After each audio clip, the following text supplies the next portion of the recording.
Hello and welcome everyone to the pre-show for the Console League. As you can imagine, it's going to be the pre-show overall, going over everything that we maybe expect to go forward through today. My name is Gormizer, and joining me on the desk is Randy. First off, Pretty Hair. Huge day, okay? We're coming in this 100%, and it is a console day. We are going to have a blast. Nick, myself, and Gore will be casting. We are in our finest suits. What are you talking about? We are dressed to the nines, and I have a fresh cup of coffee here. Of cafefe. And that's all I'm going to say. I don't want to hear a dang thing about it. No cream, no sugar? I'm bringing A game. A+. Turn. This is 102%. This is extra credit. Well, he's turned up to 11, guys. I've turned up to 11. He's turned up to 11. We so have I the don't want to hear a standings dang thing about it. as of right now to see Thank which you. teams are turned up to 11 overall for the league. And as you can see here for EU, Vex is still sitting at top, but I don't think they're quite sealed the deal yet to be remaining as number one, whereas Flashpoint on the other side have been able to dominate. I think every single one of theirs, I think it's been a 2-0 versus Vex having some close sets overall in their Xbox sets. Yeah, this should be interesting. If Vex win today, obviously they're able to clinch, which is amazing. And I think this is, a match to watch. Congratulate them afterwards. Curse These Hands in the top with Onslaught. Ooh. Interesting. Curse These Hands just picked up by Cryptic, and so also taking SoldierBot from Happy Battle Cats and joining that roster. So that's a very interesting thing. They both have to win today. I don't think they play each other. No. But, yeah, it's going to be an incredible day for both of those teams. Have to get the Ws. That's actually one of the things that I want to talk about. SoldierBot being picked up and essentially moving. First off, now he has played for all 4 of these North American teams that you just saw on there. He used to be a player on Onslaught before, ended up getting dropped, I think, for Cool Matt. But do you think that this has been coming through? Bishop was one of the players that was on there that notably never had any crazy standout moments. He's not necessarily the one that you would remember, whereas SoldierBot, we've seen him on LAN before do really well. We've seen him online do really well. This seems like a pretty big upward trend for them, a big pickup overall for Curse These Hands. I think it's a big pickup for sure. He seems like a guy to me that he's by far good enough. It's just about finding a team that works well with him. You know what I mean? Yeah. There's been a lot of that talk of, especially with Saibei, right, from Fnatic. That was, I think, the biggest one you can point to in the last year of the PPL. Of that drop was not because he was a bad player. He just didn't really maybe fit in with the culture of that squad. Yeah. Another one that actually also happened this week, that was another change, but this one I think less impactful. Curse These Hands still in this position to show strength. Was Jordan, one of the support players for Vampire Lords, or Baldy Bunch as some people know him. There's a lot of Genos. Ended up getting dropped off for Asclepius, which was another player that was on a team called Press Y, which was one that has been relatively big. A lot of the players that we've seen on a lot of these top teams came from that. Do you think changing out supports is going to make a big difference for this team? Are they actually going to be able to start climbing from the bottom, or is that just kind of plug and play?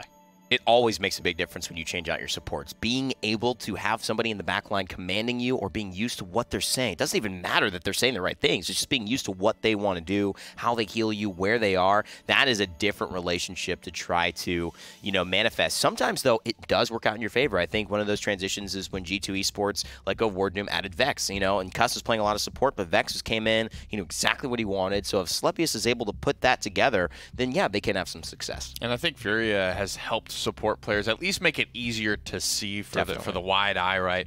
This is a champion that a support player can take over a game with, and I think that's the type of thing that you maybe want to ask your support to do more often nowadays. And actually, I think it plays into what we've been seeing, at least last week, what we got to see, which was a double support meta, although it wasn't necessarily double support as much as it was damage Ceres coming through. That's right. Do you think that is something that the teams are still going to run, or was that just because we knew we could it's spreading. Win? I don't know. I think it's actually legit. I actually think it's legit. It's weird, but I've had the experience of trying to kill it on a Cassie, which is a pretty decent champion. Now, we were losing. We had a bad lineup. We didn't have a tank, so obviously, but it was literally, impossible to kill this Ceres. I mean, with the amount of time she could buy, the amount of damage she could do to trade, she just, hit me, for half health. I can't do anything about it. Go away, come back, do a couple things, and then rinse soul. A couple of orbs. I mean, she's got basically 1,000 damage when she wants it with just 3 orbs and then boom. So I really think that this is something that we're going to see more of, and actually not a bad pick. I just wonder how people figure out to counter it and what comes forward with that. I think it's whether we like it or not at this point. It's definitely kind of spread not only from Xbox to PS4 and NA, but it has hopped the pond successfully as well. So we've seen a lot of shakeups overall. Like I said earlier, Flashpoint are sitting up at the top in their standings, PS4 EU. Vex or Xbox EU still sitting up towards the top, although a little bit shakier overall than what we've seen out of Flashpoint. Definitely. North America, though, has been very interesting over the past few weeks. A couple weeks ago, I believe we got to see Onichanners beating Elevate, and Elevate has been the team to beat in this region for a long time.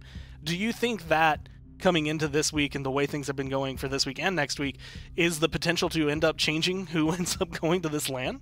Maybe that, and I didn't think we'd be talking about it over in North America as well, especially in Skeppy and Wonderful's region, right? Every team that's 4-0 this week, if they win their game, they're going to be clinched. When you look over at those guys, we've got tied at 3-1 up at the top. That is, we're going to have to see all of the games, right? It's not going to be decided this week.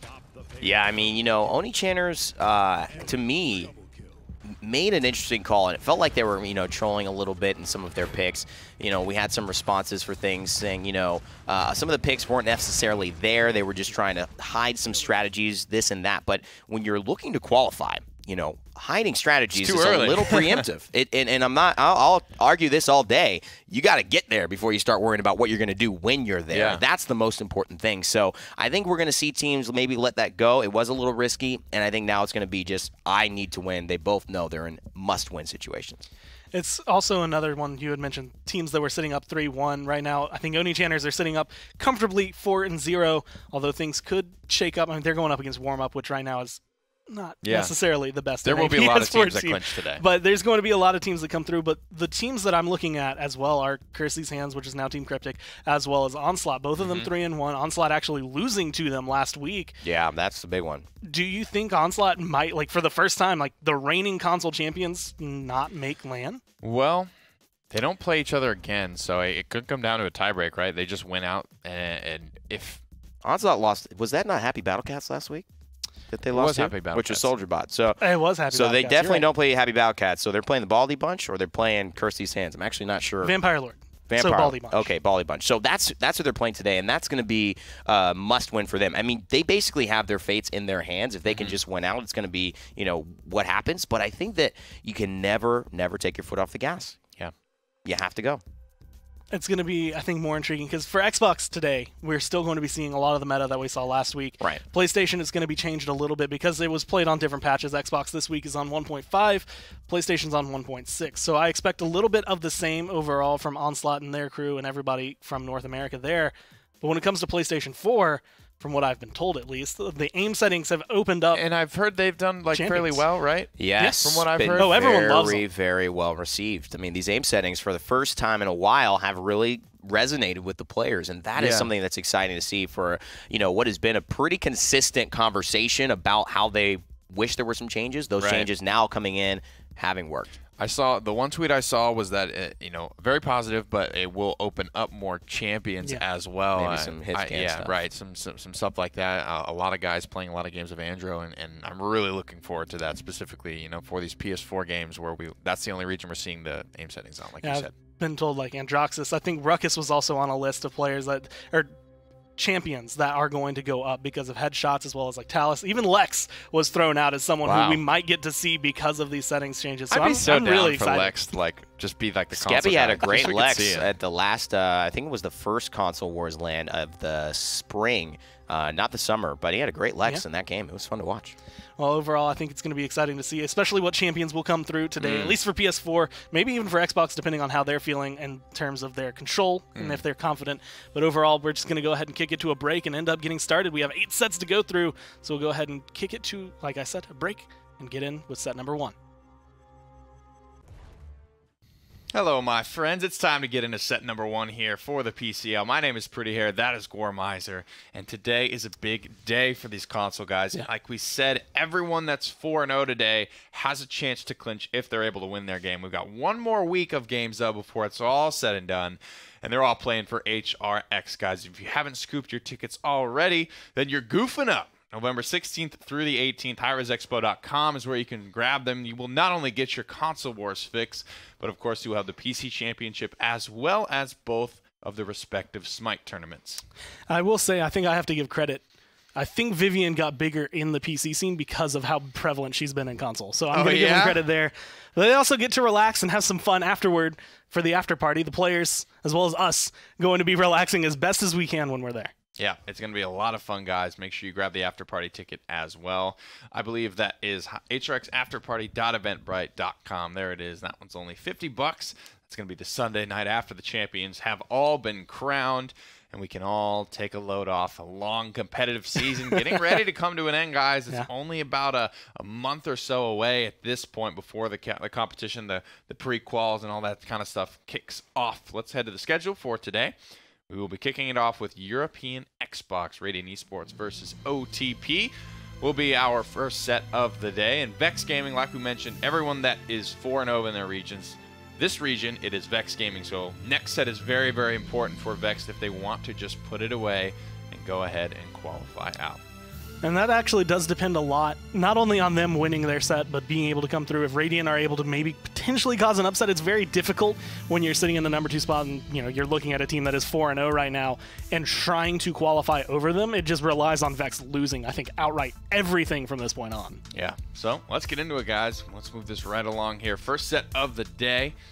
About to head to the map screen here. The bans are Stone Keep from OTP. Radiant Esports have gotten rid of Fish Market. And Jaguar Falls will be the first place that we go to play.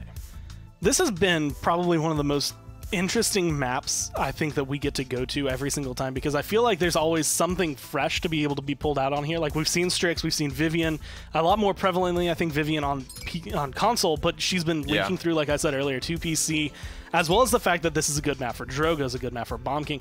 There's so many champions that can make this map their home. And yet, sometimes you see teams just completely forego them and try out a new strategy. Talus as well is in that list. Well, first pick himself, Drogos, on probably his best map, comes through first for OTP. Radiant will have the Inara, and they do take it. They have Furia open as well. A lot of big stuff still on the table here for whoever dare scoop it. But console tends to go for their more carry picks, I feel like, first, in terms of getting their strongest players comfortable first. And that is the case a lot of the teams, and this is actually something we started looking at recently. I mentioned on Esports Weekly, where it's just, you look at kind of a solo player where it's just like, can this guy carry on like X champion? But when you look at the duo as well, you get things. So Drogo's Bomb King going to have stellar maps on this one. I think it leans a little bit more in favor of Drogo's, but then you start looking at what else do you pick up, what else kind of comes into that equation, and I honestly wouldn't be upset to see like Leon start coming through a little bit more often to help deal with this flying champion. Well, OTP are going to grab it up, so they have the problem and the solution both on their side, as well as Saris for Radiant. We'll have to see if that ends up being that that double support sort of bruiser Saris that we have been seeing. If they want to run it, they certainly have room to pick up the Maldamba as well, but it will be the Vivian. They will go for the more standard composition, 2 front line, 2 back line, and the support. I actually really like that pickup just because Sapper rounds here is going to be important to deal with the Makoa shield as well as Ash shield, and just give you some hit scan presence to take care of that Drogos from the sky. Well, Gormizer, who do you like on paper? You guys at home can cast your vote as well with the poll that's coming up in chat now. That's a tough one. I like Furia, Makoa, Ash really, but Inara has just been really difficult to meet. I actually think she is one of the more losingest champions overall in the PCL, but she is just so difficult to uproot. No, Inara. Oh, gotcha. In this case. So if you can get rid of her, if you lose with her, then it definitely, or at least at the very initial point, I think will make a big difference. But that's a lot of weight on OTP to try and come perform up to Radiant standards than anything. Certainly is. I gotta say, I feel like I like OTP's draft better on paper on PC, but I feel like for console and what I've seen, specifically from the Bomb King, I feel like that will be plenty for Radiant to be able to just cancel out the strength of Drogos on this map. They've got other great things available for them, like the Inara, and like the Saris that has become really a big part of the console meta game. And Vivian as well here to chew through all those shields like you mentioned earlier. I don't know if I've ever seen Smutny play a support before. I feel like I've almost always, like, his name in my mind tends to resonate with Fernando. I'm not sure what exactly is linking those two together. He's played a lot of different stuff. He's played on PC. He's been a lot of places, so I feel that, but pretty consistent here on the support for the console guys on Radiant Esports. Revolt Kings playing the Bomb King. He's going to have to be a big part of the win condition for this squad. They're already up to a nice 39% lead, but First Blood has not fallen. Look at that. A half-shell Makoa comes through. We talked about Vivian. You talk about the Bomb King as well with Wrecker. So good at destroying shields. And just being able to set it up, there's going to be your first blood. Pontic's going to be able to finally find a kill right there. And honestly, that's exactly what you need. Once you can get rid of players like Westside, it makes it so much easier to try and turn this into a roll. 63%. We talked about an early lead already for Radiant Esports, but now it looks like they might be putting their foot down and trying to convert this into an actual real live payload that they can push and earn credits for all the while. Makoa trying to work his way in, does land a hook, but you know, Fernando's more than happy to get hooked in that situation. Look at this, just the strength of the zone. Both frontliners out in front. You've got the support back actually doing the dirty work, capturing the objective. Very nicely set up and executed by Radiant. And just the way that they're playing this, not only their positioning, but also the fact that they've been able to pick up a lot of champions that are not only strong on console, but just strong in general. Bomb King specifically in this kind of scenario on Kings is perfect, especially when he gets a flank like that. He's setting himself up and his team for success. And with that splash damage, it just makes it so much easier, especially accompanying something like a fireball to just clean up. Look at this Fernando go, man. I gotta say, he's been a big part of the win condition, as well as, you notice, that hook lands, all right? It's on to Fernando, though, right? Not a big deal if that Fernando doesn't die. Hook lands on a Vivian. Vivian also doesn't die, right? I think converting these dredge anchors into actual kills is a big part of what needs to change for OTP. Did he just sidestep that Dragon Punch? He just absolutely sidestepped that Dragon Punch. Didn't even shrug it out. Like, it just immediately starts, okay, I'm going to attack Makoa now. Unfortunately, still falls, but does show exactly what Nige needs to work. Oh, here comes the King Bomb as well, countered out by the Ancient Rage once Makoa recovers from the stun. With the Turtle not looking like he wants to actually press that kill onto Bomb King. He actually turned his sights down onto the objective to deal with one of the enemy frontliners. Inara falls, Saris goes down as well. And just like that, the dust begins to settle here in this skirmish as well. They might be able to find Fernando, and they do. That's going to burn a lot of time off the clock for the defense. At least trying to make a hold right here. This is actually when I think being able to dismount, get a little bit of control is probably the most important. Leon is the best for dismounting people, but at the same time, you have to be a little bit of confident, have some confidence in yourself, not only to get aggressive, but also to try and hold back. I just think I just saw Nara and Fernando both still mounted, make it at least this far, if not further, to get back to this. So 30 seconds left on the clock, but you pretty much got everyone on Radiant right in front of you. I gotta be honest, with all the shielding going on, the Fortress Breaker, the half shell, I think this just gets harder and harder for OTP to win. When you're relying on shielding, a source of mitigation that is so easily countered, probably more easily than Cauterize, right? Because, you know, Cauterize falls off. You can heal someone later. When you blow up a shield instantaneously, that's commitment. That is the shield, that is the ability, the cooldown used up. You see the Makoa going down first, Ashe locked down in a warder's field as well. No one for her to go. And it is just the gas pedal. The bullets raining in from Vivian. One kill already found from both of the backliners. Revolt Kings now finds a double, as this payload not far from conversion and not much left to stop it. Makoa forced to fall back. Westside gonna try to get in there, but he is just locked down pretty much from the moment he dismounts. And that is just clean from Radiant. And I feel like this is one of those things. Vivian is going to work well on Radiant's draft. Leon could have worked there. Anything, really, if you plug and play. But because it's Vivian, like you had said, sap arounds, all of this just extra damage to shields is going to make it more difficult as time goes on for OTP. Especially when, I mean, admittedly, they haven't been able to showcase, I want to say, their strengths as much in the league than we've seen out of teams like Radiant. I'm going to be honest, after watching that Dragon Punch back and seeing like how much of a turning radius he really had, it just looked like, honestly, indecision. Like, he didn't know if he wanted to punch that 10% HP Fernando or not. At the last second, it looked like he changed his mind again, and then he went around the wall and then didn't have any additional targets. You'll see Drogoz players do that, right? When the front line that they intended to punch actually gets dropped so low that it's no longer a really valuable target because they're going to die anyway. That's when you see that indecision comes through, but Niju needs to have a backup plan in place for that side of thing.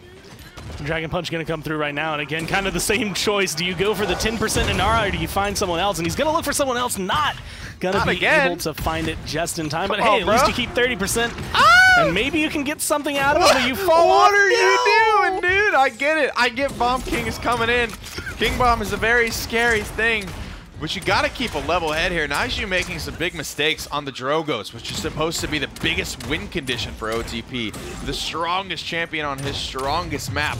And if you're whiffing Dragon Punches and then thrusting off the map, OTP still somehow come out on top of that. I don't know. Radiant feel like they should have been gifted that victory.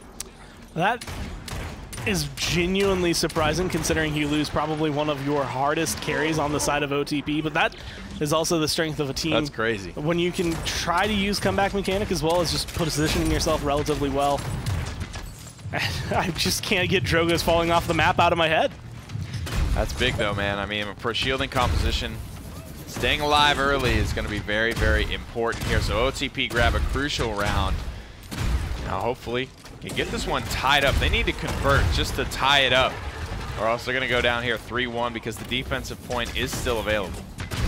And these games matter relatively hard for Radiant. It's not just looking at the way standings are right now, but just in general, this is one of the teams that has been trying to vie for that spot over Vex, trying to be able to beat them. And so OTP showing the amount of control they have right now is not only strong for them, but it's kind of bad for Radiant.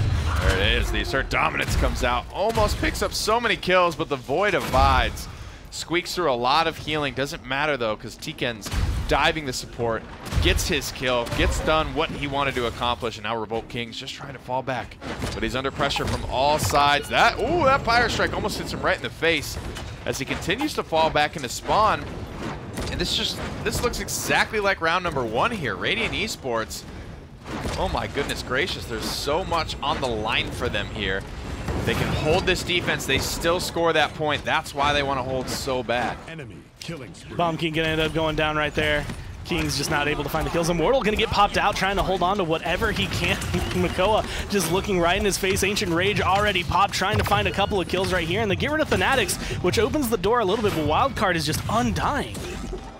33 seconds on the clock here. Dragon Punch is starting to get close to available. If they can burn through this Nara, she's the biggest part of this defense right now, and they're letting her stay alive. Great wall, great usage of cooldowns here. Buys enough time for Fernando to come back, but it's just that clown fiesta. It's just the conga line of death here. Fernando left alive on the objective, and Nara's not up for another 3 seconds. I don't know if Fernando's got that amount of time as the payload goes through right as he dies. Being able to tie it up, something I honestly didn't expect to see out of OTP. 7-3-10 right now for the Leon. This is a comfortable spot, being able to match up overall. Pontic 7-3-3, so the KD's honestly leaning over in favor of OTP. Even though they had some sloppy mistakes at the beginning of the round, Naiju specifically, they're sitting top of the damage charts. They are, at this point, in control. But the question is whether or not they can hold on to this point long enough without comeback mechanic. That's always kind of the big question marks. Is the first one goes relatively cleanly overall in favor of Radiant. The second one, even though they have the better fight, they end up losing the point. OTP have to have a much better performance this time around, especially because now you're looking at 2 record 2s as well as the Sapper rounds dealing into you. A lot of ultimates online, but big parts missing from both of the front lines. You're looking at Ancient Rage down for OTP, as well as Immortal is down as well for Radiant Esports. The Dragon Punch, 3rd time the charm, question mark. The wall goes up, but right up over the top, and again, Naiju will be unable to connect here. The wall just enough to throw him off.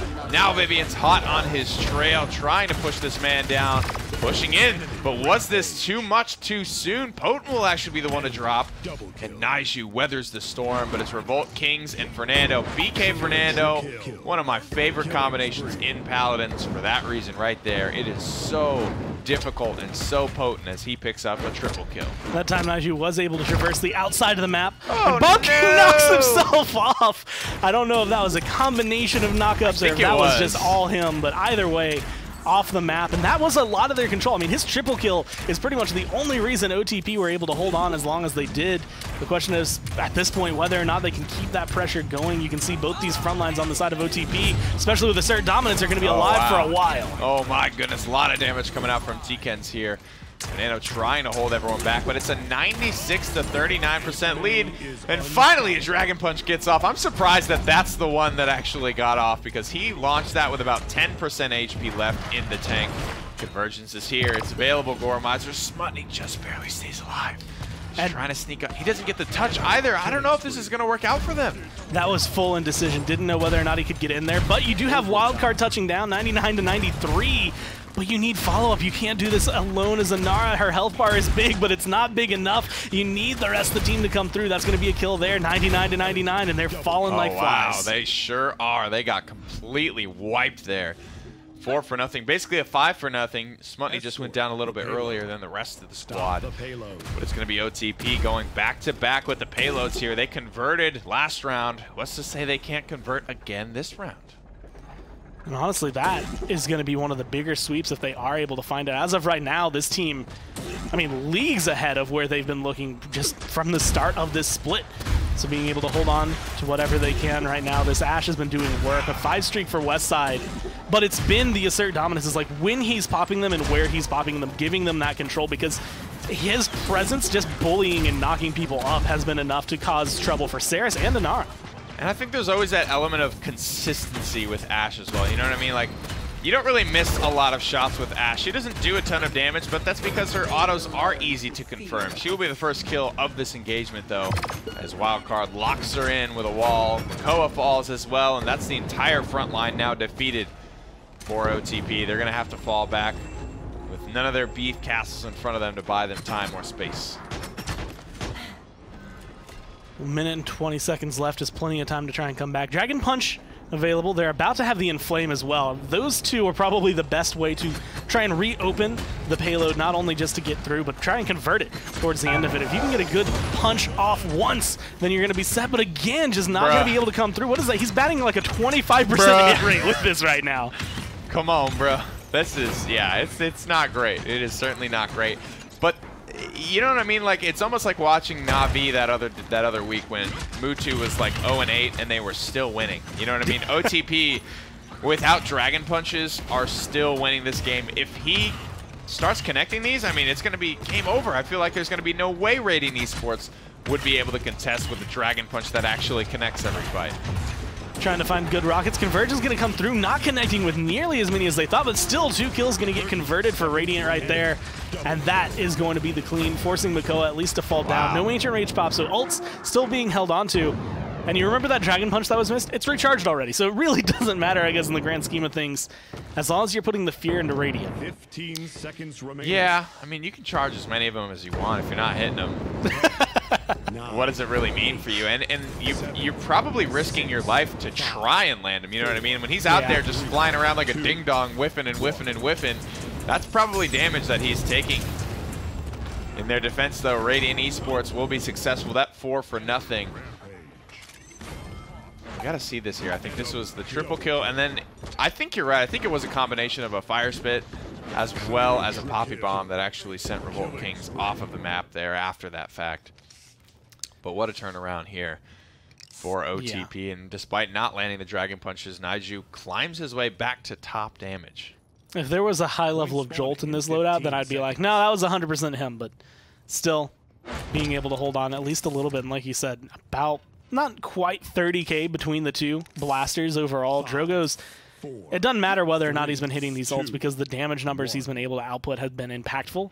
But like you said, you hit a Dragon Punch and you're winning these fights, then all of a sudden that fight becomes so easy. And Nara, Fernando, both of them are incredibly important targets to get rid of. There it is, 2250. The shielding no longer really a factor here, but hopefully it'll be enough. Attempt number 6, and it's immortaled out. No, that one was going to be good too, Gormeister, but I have to say, I've always said that trade is worth it. The immortal for the Dragon Punch is always worth it for the Dragon Punching team. 2300, not quite enough to finish it off outright, but one more bomb will do the trick. Revolt Kings, a little bit of a misstep there trying to push that Furia. She's actually allowed to break line of sight. Ancient Rage fails to get off here. Now Ashe is dead as well. And that Makoa ult was it, Gormeister. That's all they had to keep this one going. Bombs being set, zones being had. No ults other than this Ancient Rage available, and honestly, I don't know if Makoa it's going to matter. You're dismounted, you're running towards the point. That's it. This is just a clean textbook zone from Radiant. No, man. God, that has to feel bad there. The Drums of War just will silently kind of come to a quiet close here. As game number 1, I gotta say, Radiant Esports, they didn't really feel like they were in control that whole time. We had that one real, banger of a round out of the gate that got them up 2-0, but after that, it was all OTP. They Comes down to that 1-3-3 team fight. Radiant Esports step it up. That's going to be game number 1. This is a best of 3, so one more win for Radiant Esports would put this first set to rest. Let's head to the map screen and see how it will unfold. Remember our bands where I believe Stone Keep and Fish Market. We're headed to Splitstone Quarry here after a 4-3 victory.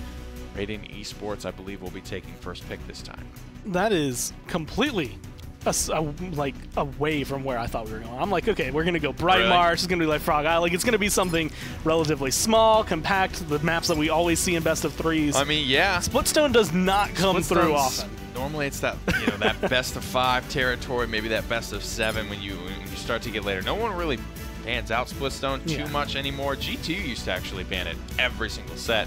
It was kind of a cool little thing that we remarked on back in the day, but now they actually feel like they like that map. And Khan will be the first pick here, followed up by Willow. Our bans were Drogos, Torvald, Strix, as well as Koga. Unless Radiant are going to go for a Kinessa, I feel like OTP have a very strong draft already, because you get Inara, who is just easy to heal, easy to keep up, and then you get a really strong counter to Inara on your side, so you don't have to worry about the dead zone anymore. But that also helps shut down the Makoa and the Khan. It helps deal with them a lot more on the point, and it forces Radiant, in this case, to have to fight a little bit more off the point towards the side, maybe closer to the drill, where you're actually going to die if you get knocked around. Right. So it's a little bit more awkward, I think, of a fight for them. We have Makoa available. It's a tough thing to do, but you could dredge anchor people into the fidget spinner and kill them off. Genos is the selection of the support for Radiant. And if they play this as sort of a, bodyguarding composition where you've got BK Khan and like Cassie Makoa, if everyone's kind of like together but spread out on the map, you've got these like Tulu-man hit squads kind of spreading out. I don't mind the Genos. Other than that, it is a little bit unconventional. But guys, let us know who you think is going to win in the poll currently. And Gore, what are your thoughts on these drafts so far? Honestly, I'm not sure how I feel about Genos. Genos has been like my, I guess, iffy champ of the split. Yeah. There's been a lot that is like, I think, good from him, and a lot that just doesn't work out for him. And it just depends on which talent you're going. Are you focused on healing? Are you going Luminary? We've seen Luminary successful with triple DPS, but not so much with just running the 2 frontline 2 damage. So I'm curious as to how Radiant are going to make it work. And I'm wondering if it's going to be worthwhile for them. At the end of the day, you have Khan and Luminary, so a lot of damage boosts, which is going to provide a lot of a way to kill off someone like Westside or Naiju. I like that with these 2 frontliners.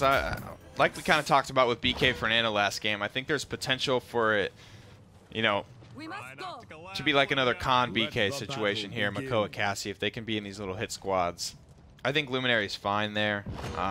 You just have to play around it. I think Luminary has been and will be fine all split long, all season long. It's just whether or not you're prepared to actually commit to it and play around it properly. Naiju switching from Drogos to Inara. Maybe a couple Dragon Punches affected that decision, or not. Either way, he's going to be standing here. This is just one of the hard spots, I think, for Radiant to have to deal with. If they can get kills like that, though, if you don't have the Furia Beam coming through, then it's going to be very easy to just continually pick him off and take control. I didn't see a single one come through Gora, to be honest with you. And now, caught between a Grumpy Bomb and a Dredge Anchor here. Fernando stunned out of his shield cooldown, and he will just simply fall after the fact. 57% gained by OTP on the objective, but at the moment, Radiant Esports are in total control. Naiju just doing his best. This is probably the worst part to see as an Inara, because you are so slow. And so once you get dismounted, especially on a map like Splitstone, it takes forever to get from point A to point B wherever you're trying to walk onto the capture point. You just haven't really been able to touch down and feel comfortable. Another beam missed, man. Another beam missed, and another Inara is dead. And I think it's important to have this conversation, right, because it's fresh in everyone's minds. There's a lot of talk around Solar Blessing, whether it's too strong or whatever it is. And I'm in the camp of that it's not too strong. I think it is appropriately, it's just as strong as it needs to be at the moment. It is a talent where if you hit it, it will give you an extra life in a fight, and you will probably win that fight because of it. But if you miss it, that is now a dead ability, a dead talent, and you are probably going to lose that fight. It is so hit or miss. I don't know. Literally.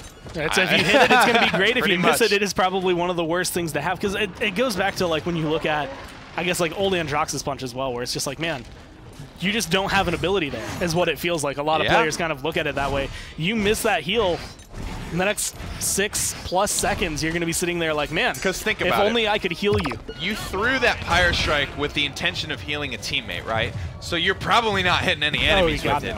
Pyre Strike is not very reliable from long range anyway. It's, if anything, it's one of Furia's only real self-peel tools and defensive options. Hitting a close-range Pyre Strike is a much higher percentage than a medium or even a long-range Pyre Strike. And in those instances that you do hit that close-range Pyre Strike, you can honestly 1v1 a lot of characters as Furia. You can do some serious damage at that point. But like we said, if it becomes a dead ability, not only do you lose your biggest throughput healing cooldown, not only do you have a dead talent, but now you have also given up your ability to self-peel and 1v1 at close range on flanks that may be trying to pressure you out. And in a lot of scenarios, especially one like this, that equals the playing field when it comes down to the way Genos is healing. He's not going to have the big burst that you're going to have. He's not going to be able to keep up in those numbers. It's going to be the Luminary. That kind of damage is usually what makes up for it. But right now, if you're not healing and he's healing plus the damage bonus from Khan, this is the kind of equation you get. Radiant just stomp in each fight they are able to. They take a little bit of time because it is going to be difficult to break down OTP's draft, especially when Furia is hitting these heals. But either way, it's just time and effort. And as long as they can keep applying that pressure, it's going to go their way. And you know, one thing Luminary's always had going for it, it is so easy. It is not hit or miss. It is hit, hit, hit, hit, hit, hit, hit. You cannot miss it. You cannot mess up this talent. It is consistent. It is up all the time, and there is no way you're not going to get value out of it. Right there, though, good heal coming through. Badge Tigre doing whatever he can from the backline. This is where we're going to see Furious potentially have a little bit more trouble now in the newer patch just because of the way her damage vol has been changed, but doesn't seem to be causing too much trouble overall, trying to get as much as he can onto the Inara. A couple of kills right here. Thanatic specifically is going to be a big pickup. If they can get rid of Makoa, then this is going to be a nice, clean pickup for OTP. Pyre Strike comes out again. OTP hold the defense. Footstone Quarry remains one of the harder maps to push on here. We will even things up at 1-1.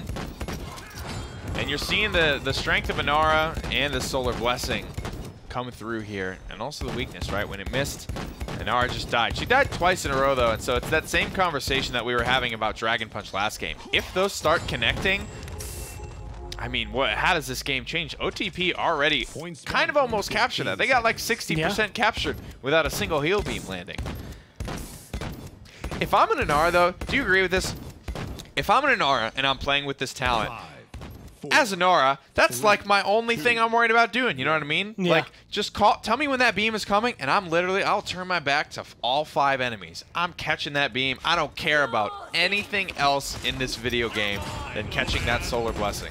And I think this is where the issue has been, right? It's not going towards Naiju, it's going the other way. In this case, it doesn't really matter. He's dead no matter what once you hit that drill. And I think a lot of that last fight and a lot of what we've seen so far for this fight, you're looking at the right-hand side. Where exactly is Fernando? Fernando's getting the heal. Fernando needs to be the one that's getting picked up. But because of that, you're foregoing this objective. That's 60% right now for Radiant that is picked up clean. And now you're starting to worry about, is Inara going to get back in time? Is Inara going to be able to stall it? And that beam almost does, in fact, miss. There it is. And now the End Flame will come out. Hopefully that's enough to fuel this team fight. That's almost a kill on a Cassie across the map. Tikens looks like he wants to finish the job as well. Drops the Seedling off at the point, heads to the back line, hunting for that Cassie to finish the job. But she's regenerated so much HP at this point, it could turn around here. Tikens now caught in no man's land, tries to flutter up to the high ground, finds a nice little fadeaway kill onto Bomb King. In the meantime, though, this capture point is still kind of sat where it started, 72 to 54. The same place it was at when this fight began is the same place it'll be when this fight ends. That's going to be a good ult, being able to get rid of Fnatic's Spite. Used, but appropriately. And now Wildcard is left in this awkward spot. If he and Revolt Kings can do what they have done in the past and find a triple kill right here, right now, then this could still be their point. And as of the way things have been going, no one's looking at him. OTP are leaving him with so much room. Another beam misses. Dead Zone comes out on the objective, but this is OTP's Dead Zone, so Makoa has to worry about this, not Inara, and she will die again. Oof. This is Solar Blessing Furia, right? Am I being trolled at the moment? I mean, he's throwing this at his allies, but it's just like almost all of them are missing. Okay, no, it is Cherish. Okay, that makes way more sense. Then these are just weird Pyre Strikes then, because I'm watching some of these. It was the one before that one that went through on Inara. I watch it go through what looked like 2 or 3 teammates, and I'm like, how did that one miss? There's just no way. And that's why I had to ask the question of whether or not this was actually Solar Blessing. But then it's like, it still feels like he's throwing these Pyre Strikes at teammates for no reason at that point. You're going to end up seeing kind of the reason Solar Blessing is picked up over Cherish. And that is just that even though you can apply shields, even though you can get a relatively decent heal, Cauterize is going to hurt this a lot more. Even though it's off cooldown a little bit more often, the healing is just not at the same level that it used to be. And so you're watching 2, 3, 4 heals having to go into Inara to make sure she gets topped off, as opposed to the one Solar Blessing you would have had to hit. 138 now on the clock. Radiant Esports barreling down, looking for conversion this time. They fail, but look at the progress they've made in just under a minute. They are ready to convert this payload with still 1:25 on the clock. Ultimates to spare, things to use, and avenues of success available to them. Walled off, though. Radiant will have to take a moment here to try and find a way in. Fury is dead. I think this is it, Gormizer. Pressing the gas pedal as hard as they can. They have King Bomb if they need it. They also have an Ancient Rage. Almost available. Wildcard dies before he'd be able to charge it up. Not going to be able to come through. Still stunned. Looking for the Inara. Going to be able to find it, and they're looking for a couple of kills. That was really nicely played by Revolt Kings there, and it will be the conversion off the back of that King Bomb. And what he does so effectively there is, as soon as he sees that Inara start winding up her Seismic Crash, she's CC immune. He knows that he can't stun her out, and the most valuable thing about King Bomb is the stun. It's not really the damage. So what he does is he weaves over to the payload just to stall out, just to hang there for a second while she finishes her animation, loses the CC immunity, and then he rolls through to get the stun, get the damage. 12 and 4 for Revolt Kings. 4 and 1 for Potent as well. I mean, these are some great slash lines, different as they may be. Both of them still very, very high KDs. 2.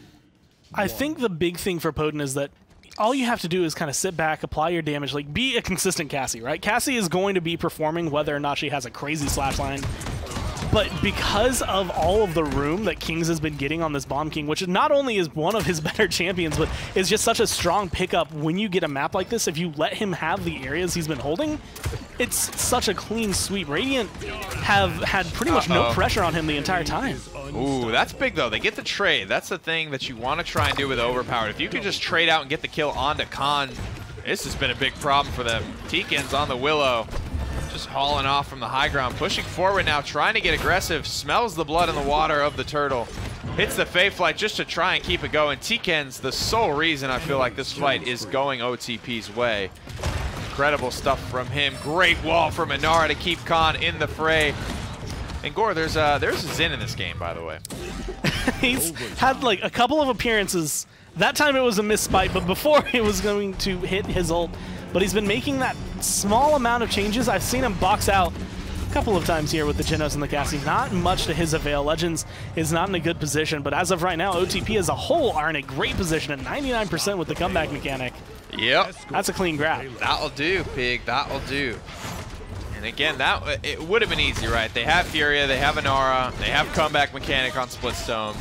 It's all well and good there, but I really feel like Willow, she was the reason for the season. She got those couple of trades on the Khan. She got the kill on the Makoa.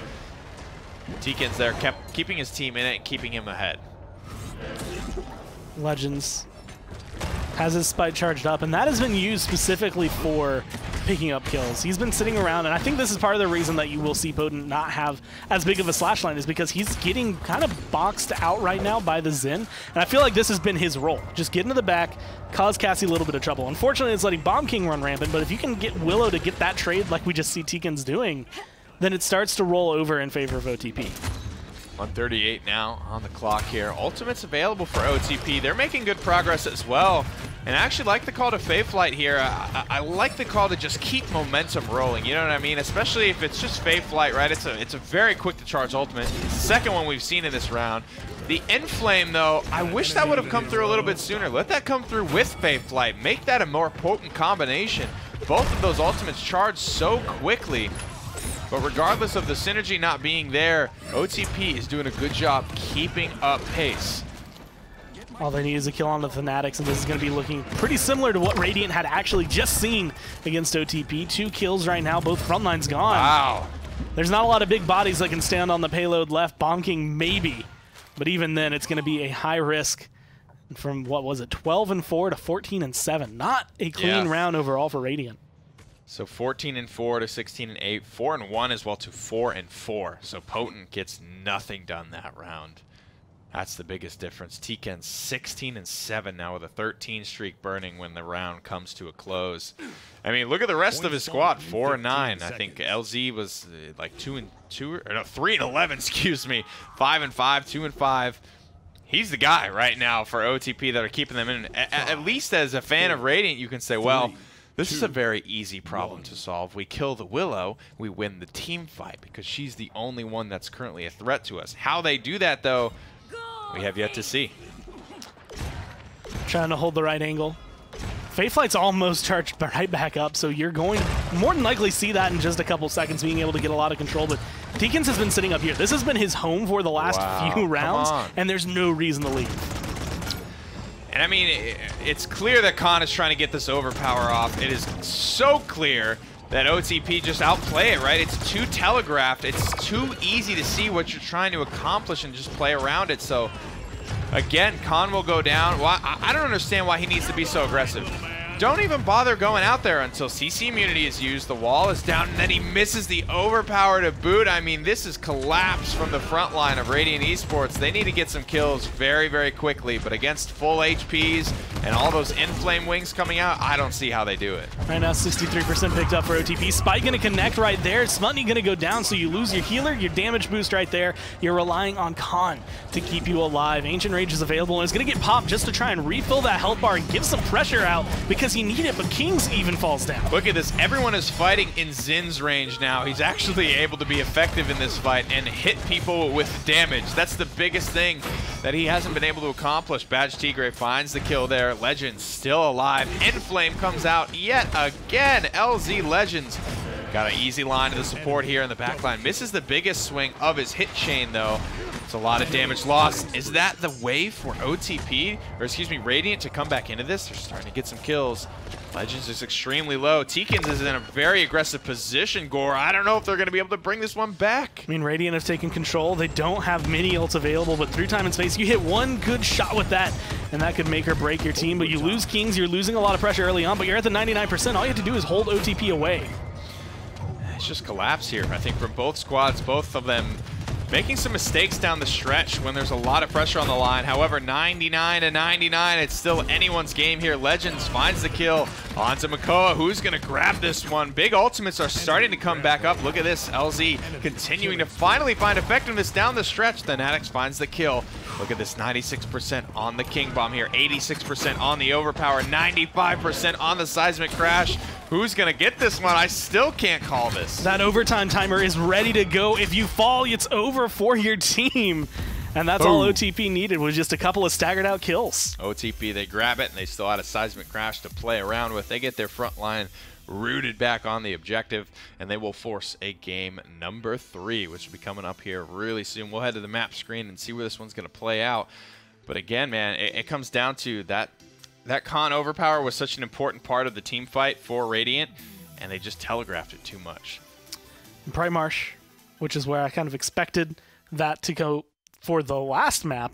I'm kind of excited to see it here, although, like you said, a lot of... And I feel like this is something that happens on Split Token Quarry, because I do it all the time when I used to play Torvald on this map. You don't want to ult unless you can get someone into the... Like, you can get that kill with the map, because it feels really good, but sometimes you tunnel vision in on, well, that's the insta-kill. Let's just go for that, when it's just like you said, you overpower, sometimes you hold an Nara. Not there. Hey, Bomb King, and then she's dead. Like, it's literally not that difficult. And he ended up missing it there at the end. That was what was so troubling to watch, right? You don't even have to go for the launch, right? You could just walk them in if you wanted to. There's a lot of ways around it, but what I had the problem with was you have to get through the CC immunity from Inara. You have to worry about the wall breaking your line of sight. Just wait. Just hang out. You don't need to be out on the objective getting brutalized by Willow that whole time. My point was stay under the bleachers, right? Just stay safe for a little while they get all their cooldowns burned down, because that's the thing about Overpower. There's only so much you can do to dance around it. It's going to happen eventually. Khan, Fernando, Bomb King, Leon. This is a really solid lineup from OTP, and I personally on this map, I think I prefer Bomb King over Drogoz. I feel like both of them do their job relatively well. Drogoz, I think, gives more control specifically on the point, but I think Bomb King has a lot of control around the point. And I think that awards like something like Leon to get extra pressure for the team. So if OTP can play this lineup right, this should be a pretty big pickup for them. Viserys is the final selection, guys. Go ahead and cast your vote in the chat poll that's coming up right about now as to who you think is going to take this one. Vivian, Ashe, Furia, Inara, Drogoz. I mean, to be honest, these are both strong compositions for both these squads. It's game 3 of the best of 3. Whoever takes this one is going to be crowned the victor. Not the champion, but the victor. You get exactly one victor. From this point on, you're allowed to play Victor. That is what you get when you win the set. No, it's I don't actually know who's that guy. Who does the you know the guy I main Victor that never plays Victor? Yeah. Who does he play for? I don't know off the top of my head, but that's just the guy I started to think about here. I feel like that is Brazil or LATAM, but I'll be honest, that's so easy to forget. Many moons here, and it will be the Solar Blessing from Smutny's Furia. I believe this is the first time that that Radiant are actually getting the Furia, and they are going for Solar Blessing instead of the Cherish that we saw last time around. Smutny's an incredible support player, man. I think he's the one that can make the difference on this talent selection. And hopefully you'll get to see that very hot or cold style. I don't know if Smutny's going to be planning on missing too many of his Solar Blessings, but if he does, watch how hard this team fight becomes for Radiant. And right here is just the effect it's going to have. You can see Wildcard, it's not necessarily going to fully heal him just because you have the brand, you have some anti-heal, the Death and Taxes as well, making it difficult for Inara to just stand there on the point. But OTP are absolutely going to be able to find it as long as they can keep getting these heals, but that's going to be a big kill onto Kings. 69% on the objective as well. It's a good start for the guys of Radiant Esports. Wildcard will fall on the objective, though. 70% now, as OTP will take back control of the objective. Being able to try and hold on to it as best they can. OTP right now have been the ones turning around. And it's all coming down to Legends right now. Someone who on Zen last game was relatively quiet, a couple of big ults, maybe a couple of good swings, but nothing crazy. This game has been in control of this right-hand side and making a big difference for his team. 93% now. It's time for Radiant to make a move. They get Inara back on the objective. Potent gets the first kill of the engagement. Now it's just west side, and that's not an easy thing to fight into, but I don't know. How long can you just hold right trigger on Inara under a Solar Blessing and not ask yourself the question, is there a way I could be more effective in this fight? Is this really worth my time as Fernando to just use Flame Lance against an Inara under a Solar Blessing? I don't know, man. It's 6,000 HPS versus about 700 DPS with no anti-heal on it. Doesn't seem like a very worthwhile time investment Not there. even throwing in the Fireball, like just for a brand application at all. So it's in that awkward spot of, like you said, it's more... Go for not Smutny even like there. for the principle of things, but just because he's trying to hold on to the point. I feel like, yeah, Smutny, someone, target anyone else, but it's not going to make a big difference for OTP. Now you're in this rough spot. But this has been kind of the way both of these games have gone. Radiant always win this first point.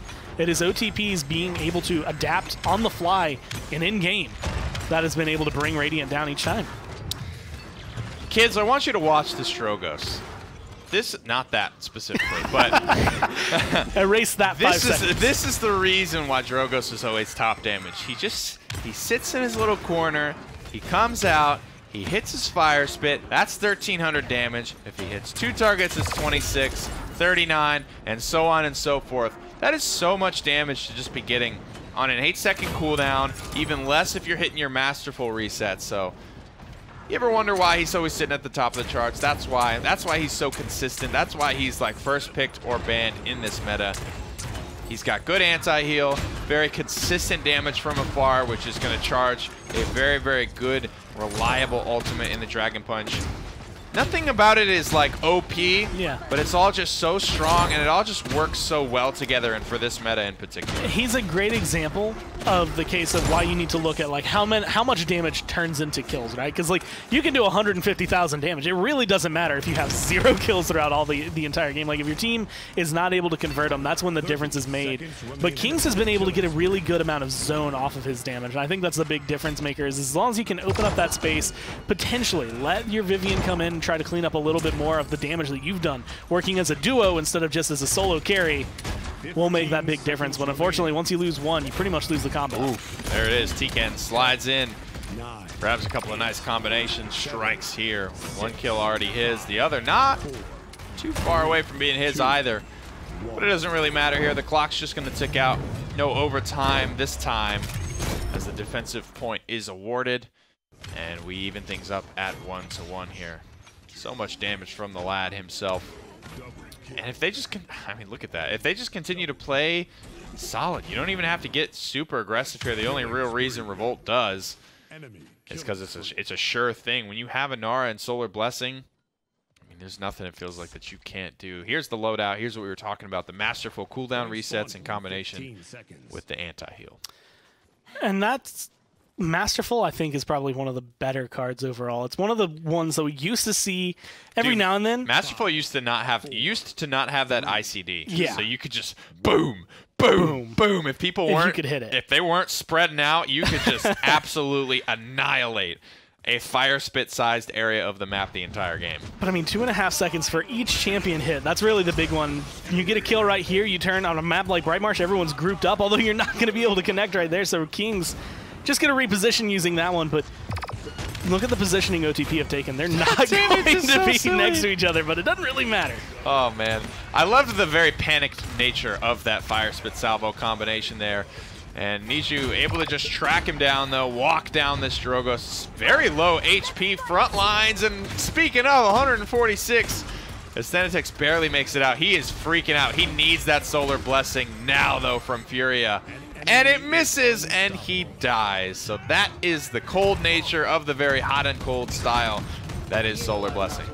Stun going to be looking to try and come through. Doesn't have the shout, so not going to get the CC immunity. And Vivian just tears into Khan's health bar right there. All you need is a Solar Blessing heal, but it's not going to come in time. Wildcard goes down, Smutney goes down, and that makes it a lot easier for OTP to be able to come back into this one. Feeling comfortable, confident, ready to go. Vivian's been doing a lot of damage, Drogo's been doing a lot of damage, but they just haven't been picking up as many kills as OTP. That Fire Spit is going to miss. Dragon Punch is ready, but not a lot of HP to spare. The out-of-combat region starting to come through right as Revolt Kings, and again, he can't decide which way he wants to go. Every Drogos gets a little shaky as they start to drop an HP flying through the air. It's not going to result in a kill.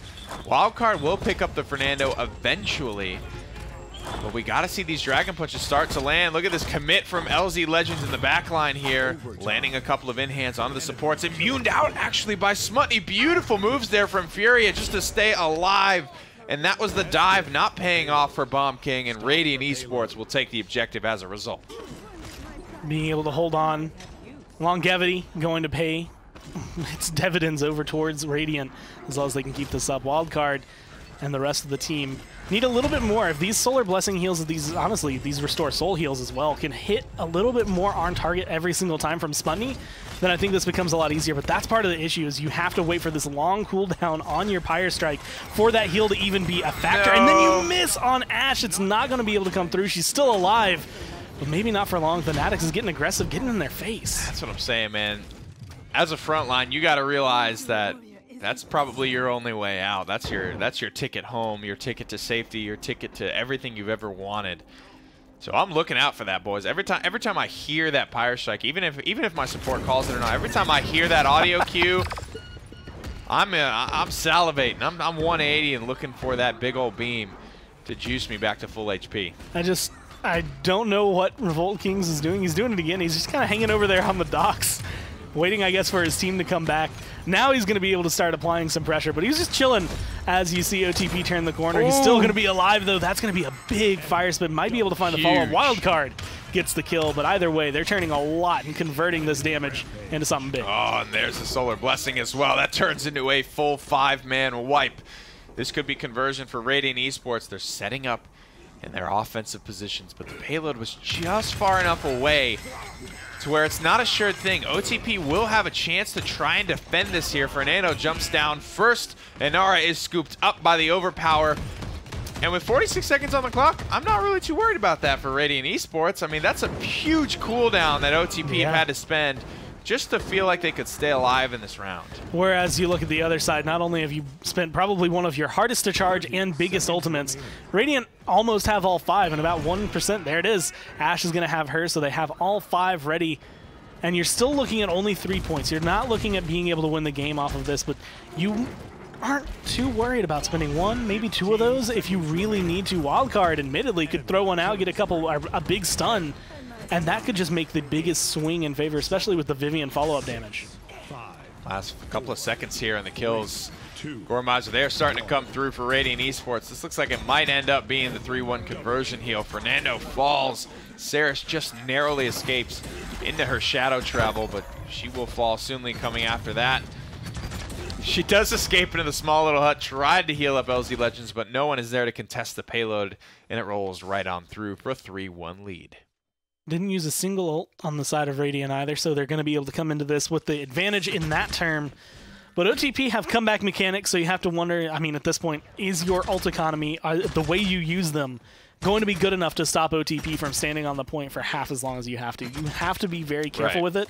And I think that's what we see. A lot of teams, if you approach this, it's 3-3, use all 5 ults, go for it. Throw everything at them, kill them off, then zone them. You can grab that point. Because it's comeback mechanic, you have to be a little bit more cautious because they're going to have 2, maybe 3 chances to touch down on that point before you capture it. West side does not have Immortal available. Niju does not have Overpower available, so big frontline cooldowns. Granted, Immortal's 90%, so it's close, but it won't be available right out of the gate. Here comes the Inflame, here comes the wall. Where's the rest of the pressure, though? Where's the Dragon Punch? Where's the team fight around that Inflame? You know what I mean? There was nothing. Kings goes in the back. I don't think he finds a kill overall with that. Now the knockback Ashe doing whatever she can. Actually, perfect toss. Going to be able to get the assert dominance, and that's exactly where you want to stand, but you got to hit these shots. Tikins is looking to run away. Come on, dude. And he just missed too many. You can't miss those. And then give up on the kill, too. That's what's scary. The anti-heal. You can see Saris tried to keep that Fernando alive Gore, but there was just nothing she could give to him. That was going to make the difference there. No sustain on the front line. Everything is falling apart. The anti-heal game is on point for Radiant Esports. Seismic Crash immunes out that convergence. And ladies and gentlemen, we got ourselves a winner in set 1. Radiant look a lot cleaner towards the end of that. And it just comes down to the zone, right? It's not necessarily the best fight they've had. A couple of missed shots, a couple of missed ults, things that aren't really going their way, but it's because of how much pressure they apply to OTP, where it's just like, well, Leon has to run all the way over there. Fernando's either dead or running away. You're pretty much set on terms of control. And then Khan, he was left alone. He had to run into the point surrounded by 5 people. I think it looked really good as well. I mean, everyone did their job. You know what I mean? I think I like Smutney taking that risk reward solar blessing pick as well. So he's able to land that one there. It looks really good, as well as we talked about how much damage that Drogoz was doing. And then Vivian was right under him. And then Ashe was right under her. So everyone was actually, you know, contributing a lot to that Radiant victory. But that does it for set 1, guys.